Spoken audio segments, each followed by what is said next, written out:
Assalamualaikum warahmatullahi wabarakatuh. Kami dari kelompok 1 akan mempresentasikan tentang sediaan kapsul yang beranggotakan Irsalina Hafilah, Dewi Susanti, Jessica Aulia, Yevira Destriani, Nazifat Cahyani, Dila Putri Widiawati, Octaviana Patricia, Lestari, Dika Nurul Haq, Umi Laila Sakinah, Muhammad Imam, Dio Pandu Santoso, Muhammad Yusuf Mulyana, Andi Hidayat, Agassi Magnilantika, Fahrel Hani Fauzi, dan Adelia Rizky Utami. Di sini, materi pertama akan dijelaskan oleh Irsalina Hafilah. Baik, di sini yang pertama saya akan menjelaskan mengenai sejarah sediaan kapsul. Nah, istilah kapsul ini berasal dari bahasa Latin yaitu capsula yang berarti kotak kecil. Pada tahun 1833, Motes pertama kali memperkenalkan kapsul lunak. Kemudian pada tahun 1847, Murdoch memperkenalkan kapsul keras. Nah, menurut Farmakope Indonesia edisi 4, kapsul adalah sediaan padat yang terdapat obat dalam cangkang keras atau lunak yang dapat larut. Cangkang umumnya terbuat dari gelatin, bisa juga dari pati atau bahan lain yang sesuai. Kemudian persyaratan sediaan kapsul, menurut Farmakope Indonesia edisi 4 juga, kapsul harus memenuhi syarat yang pertama keseragaman sediaan. Terdiri dari keseragaman bobot dan keseragaman kandungan. Keseragaman bobot meliputi untuk kapsul lunak berisi cairan atau untuk produk yang mengandung zat aktif lebih dari 50 mg yang merupakan 50% atau lebih dari bobot per kapsul. Nah, yang kedua, ini disolusi. Tidak berlaku untuk kapsul gelatin lunak kecuali bila dinyatakan dalam masing-masing monografi. Misalnya kapsul amoksisilin dalam waktu 90 menit harus larut tidak kurang dari 80% amoksisilin dari jumlah yang tertera dalam etiket. Tujuan pemberian bentuk sediaan kapsul. Karena kapsul memiliki kelebihan, yang pertama, bisa menutupi rasa dan bau bahan obat yang tidak enak. Yang kedua, memudahkan penggunaan dibanding sediaan serbuk. Yang ketiga, mempercepat penyerapan dibanding sediaan pil dan tablet. Yang keempat, kapsul gelatin keras cocok untuk peracikan extemporaneous, yang artinya dosis dan kombinasi obat mudah divariasi sesuai kebutuhan pasien, dapat dibuat sediaan cair dengan konsentrasi, dan dapat digunakan untuk depot kapsul dan enteric coated kapsul. Di mana ada kelebihan, di situ juga ada kerugian. Kerugian sediaan kapsul, yang pertama, tidak sesuai untuk bahan obat yang sangat mudah larut seperti KCl, CaCl2, KBr, NH4Br. Bila kapsul yang pecah kontak dengan dinding lambung, larutan akan pekat dan menyebabkan iritasi dan penegangan lambung. Yang kedua, tidak dapat digunakan untuk bahan-bahan yang sangat efflorescent atau deliquescent. Bahan efflorescent, kapsul jadi lunak bahan. Deliquescent, kapsul jadi rapuh dan mudah pecah. Kemudian, macam-macam sediaan kapsul berdasarkan konsistensi. Yang pertama ada kapsul keras dan kapsul lunak. Yang kedua, berdasarkan cara pemakaian, per oral, per rektal, per vaginal, dan topikal. Yang ketiga, berdasarkan tujuan pemakaian, ada untuk manusia dan untuk hewan. Baik, sekarang bagian kapsul keras. Kapsul keras biasanya digunakan untuk obat komersial dalam pembuatan racikan. Nah, kapsul keras ini ada untuk manusia, hewan, dan untuk perektal. Bahan penyusun cangkang kapsul keras yaitu pertama bahan dasar. Bahan dasarnya gelatin, gula, dan air. Lalu bahan tambahannya seperti pewarna, pengawet, pemburam, dan flavoring agen A2. Untuk ukuran dan kapasitas cangkang kapsul keras untuk manusia ini dari ukuran 000 sampai 5. Sedangkan untuk hewan dari 10 sampai 12. Lalu di sini ada tabel kapasitas kapsul gelatin keras dalam miligram jika diisi bahan obat yang berbeda. Nah, untuk bahan bentuk serbuk acetaminophen, ukuran kapsul 5 kapasitasnya 130 mg. Ukuran kapsul 4, 180 mg. Ukuran kapsul 3, 240 mg. Ukuran kapsul 2, 310 mg. Ukuran kapsul 1, 420 mg. Ukuran kapsul 0, 540 mg. Ukuran kapsul 00, 750 mg. Dan untuk ukuran kapsul 000, 1100 mg. Nah, kapasitas kapsul ini tergantung pada densitas serbuk obat juga. Selain acetaminophen, di sini juga ada aluminium hidroksida, asam asorbik, aspirin, bismut subnitrat, kalsium karbonat, kalsium laktat, cornstarch atau pati jagung, laktosa, quinin sulfat, dan sodium bikarbonat. Untuk tabel kapasitas rata-rata cangkang kapsul keras dalam mililiter, untuk manusia ini dengan nomor cangkang 5, kapasitasnya 0,12 ml. Dengan nomor cangkang 4, kapasitasnya 0,21 ml. Nomor cangkang 3, 0,30 ml. Nomor cangkang 2, 0,37 ml. Nomor cangkang 1, 0,50 ml. Nomor cangkang 0, 0,67 ml. Nomor cangkang 00, 0,95 ml. Nomor cangkang 000, kapasitasnya 1,36 ml. Sedangkan untuk hewan, dengan nomor cangkang 10, kapasitasnya 30 ml. Lalu untuk nomor cangkang 11, kapasitasnya 15 ml. Dan nomor cangkang 12, kapasitasnya 7,5 ml. Macam-macam sediaan kapsul. Yang kedua ada kapsul lunak. Nah, kapsul lunak ini terdiri dari bahan-bahan penyusun, antara lain bahan dasarnya itu gelatin dan bahan pelunaknya itu poliol. Poliol itu gula dan air air dengan kapasitas 6-13%. Bahan tambahannya itu ada pengawet, pewarna, pemburam, flavor, dan penyalut enteri. Contohnya itu minyak ikan yang berwarna kekuningan. Nah, bentuk-bentuk cangkang kapsul lunak tuh beda-beda ya. Ada yang round, ada yang oval, ada yang oblong, ada yang tube, dan ada yang mix. Nah, kita juga harus tahu nih ya, warna yang diberikan pada kapsul secara umum ada yang berwarna transparan atau jernih, dapat diwarnai dengan FD atau C serta D dan G. Fungsi pemberian warna pada kapsul ini sendiri itu sebagai estetika kemasan dan untuk identifikasi dari kapsul itu sendiri, bahwa kapsul itu berbeda dengan kapsul yang lain. Nah, itu menurut ukurannya ya. Nah, kalau kapsul keras itu biasanya obat komersial dibuat tutup kapsul dengan warna yang berbeda, sedangkan kapsul lunak itu hanya satu warna. Jadi kalau untuk kapsul keras itu biasanya antara di kapsulnya itu warnanya itu yang berbeda, sedangkan kalau kapsul lunak itu hanya dibuat dengan satu warna saja. Nah, untuk for your information aja ya, FD dan C itu Tartazin E102 Yellow 5 adalah pewarna kuning. Lemon sintetis yang itu terbuat dari lemon sintetis yang umumnya digunakan sebagai pewarna makanan, turunan dari coaltar yang merupakan campuran dari senyawa fenol, hidrokarbon polisklik dan heterosklik. Pada kapsul keras, cangkang kapsul dilapisi bahan pengering atau bertujuan untuk mengurangi penyerapan kelembaban atmosfer. Contoh, gel silika kering. Sedangkan kapsul lunak, cangkang kapsul dilapisi oleh propilen glikol.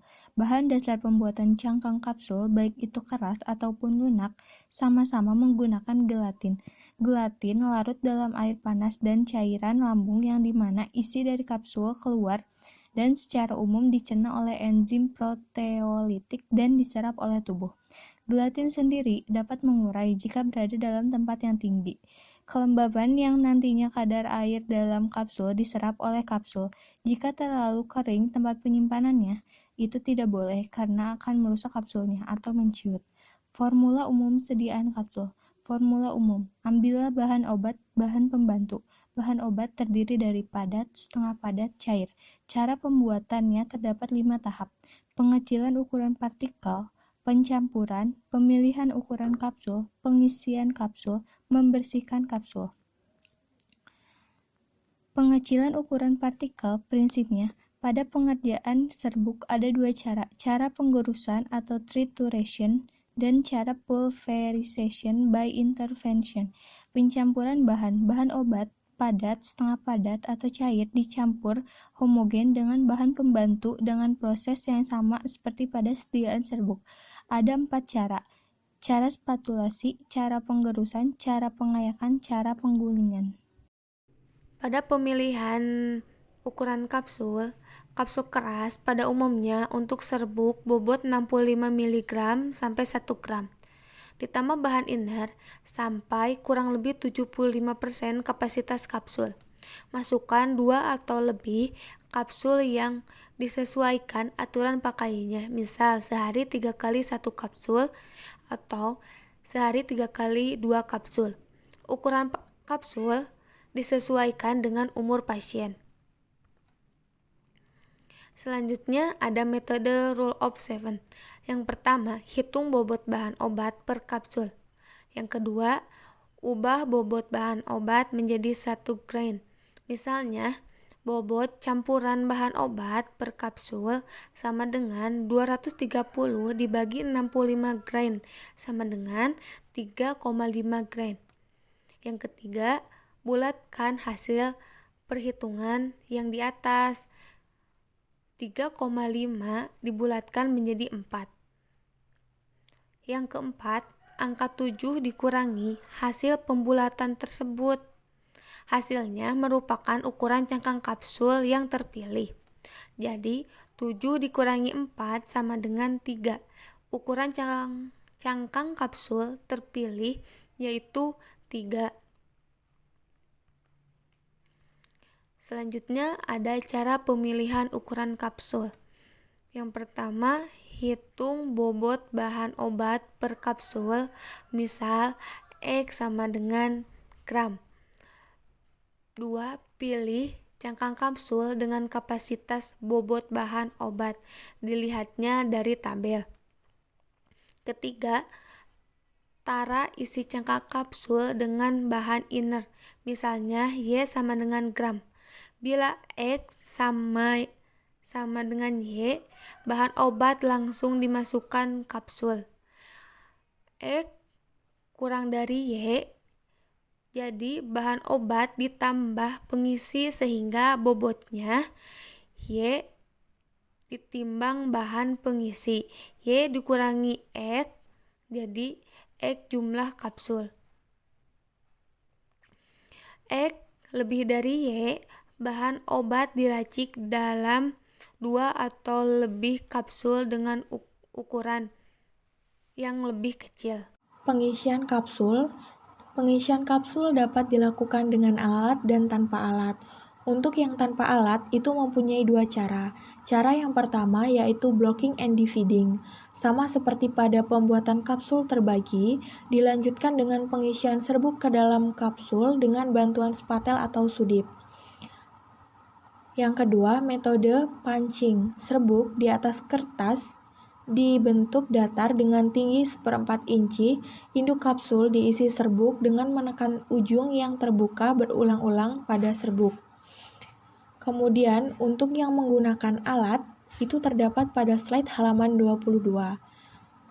Untuk slide halaman 23, yaitu pengisian kapsul tanpa alat, ini menggunakan metode punching.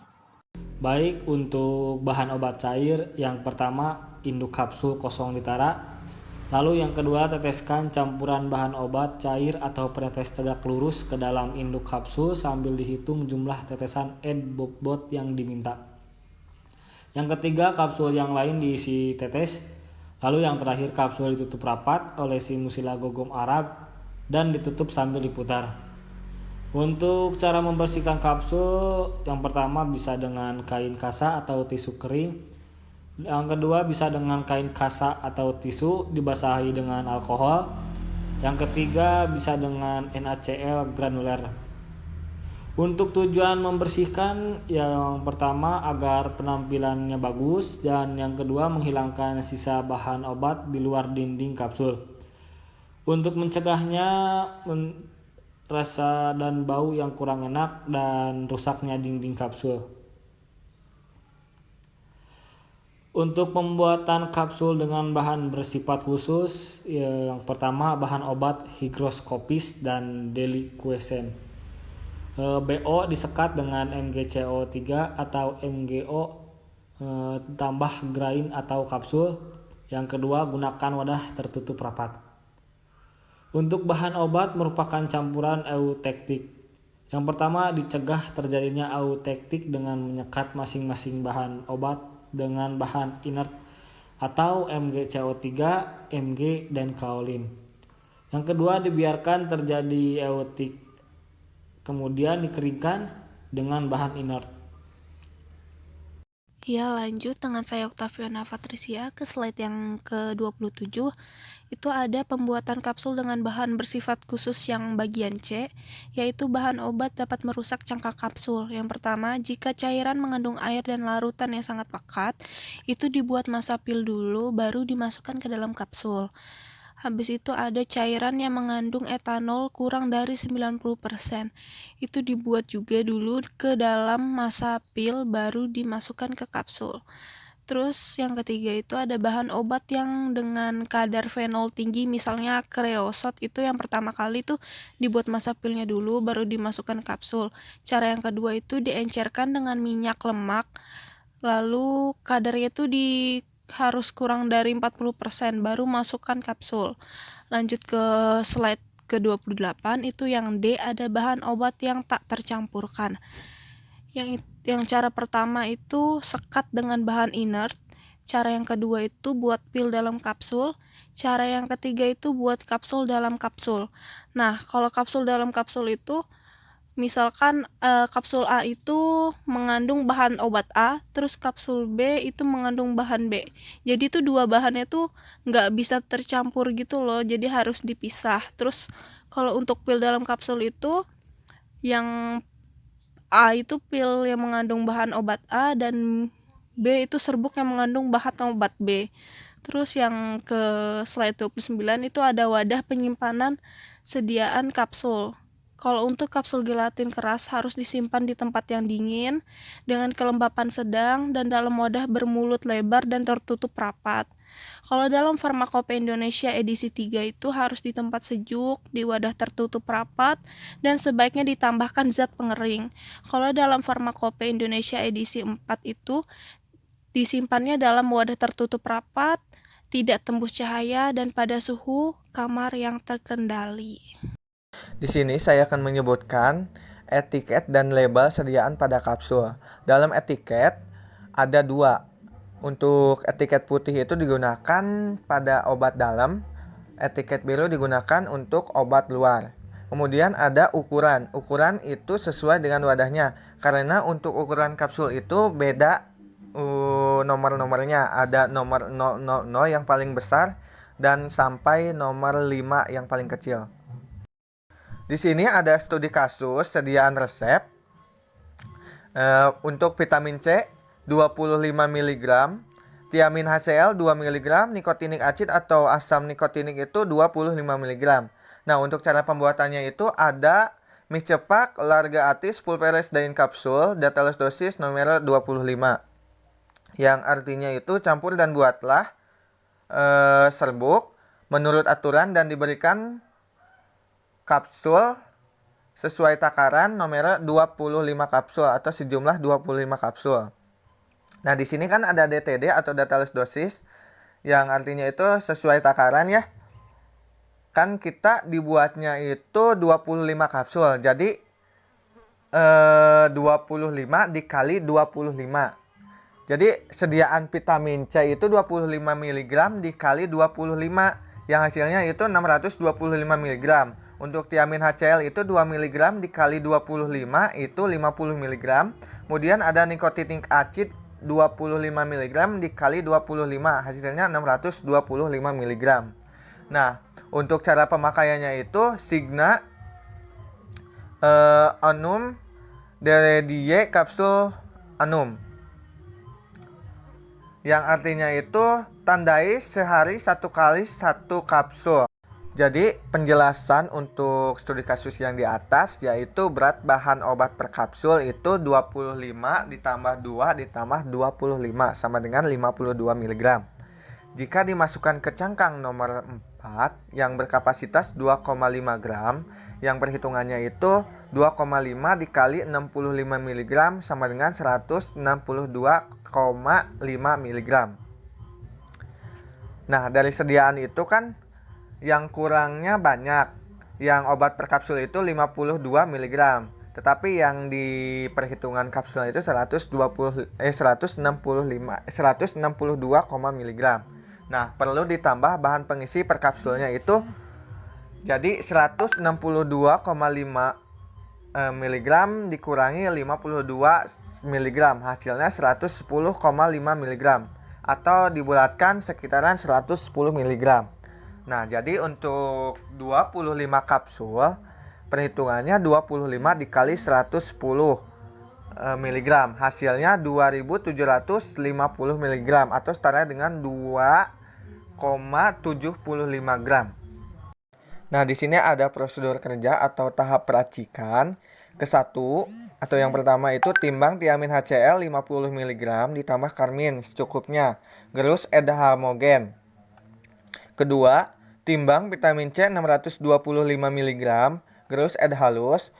Ketiga, tahap 1 dan 2 itu diaduk ed homogen secara geologis dilution atau secara pencampuran berulang. Keempat, timbang nikotinik acid atau asam nikotinik itu 625 mg, gerus ed halus atau gerus ed homogen. Kemudian kelima, tahap 3 dan 4 itu aduk ed homogen. Keenam, timbang laktosa 2750 mg atau setara dengan 2,75 gram ya, gerus ed halus. Ketujuh, tahap 5 dan tahap 6 itu diaduk ed homogen secara geologis dilution. Kedelapan, timbang seluruh serbuk. Kemudian timbang untuk 5 kapsul atau setara dengan setengah bagian. Bagi 5 secara visual masukkan ke dalam kapsul. Ke-9 itu jadi kan sisanya 9. Bagi 2 dengan timbangan. Masing-masing bagi 2 dengan timbang. Masing-masing bagi 5 secara visual masukkan ke dalam kapsul. Ke-10 bersihkan kapsul. Kemudian masukkan ke wadah, beri etiket. Di sini ada studi kasus masalah mengenai sediaan resep kapsul. Nah, yaitu luminal Na hygroskopis dan potasium iodid deliquescence pada udara yang lembab. Kemudian kelembaban yang diabsorpsi menyebabkan aminofilin menjadi lengket dan rusak. Nah, untuk cara menstabilkan untuk masalah yang di atas yaitu campuran dapat distabilkan dengan cara menggerus kalium dalam mortir hangat. Selanjutnya mencampurnya berturut-turut dengan 100 mg MgO atau MgCO atau magnesium bikarbonat, luminal Na dan aminofilin dengan pengerusan lemah. Masukkan kapsul dalam wadah tertutup rapat. Terima kasih atas perhatiannya. Mohon maaf bila ada salah kata. Wabillahi taufiq wal hidayah. Wassalamualaikum warahmatullahi wabarakatuh.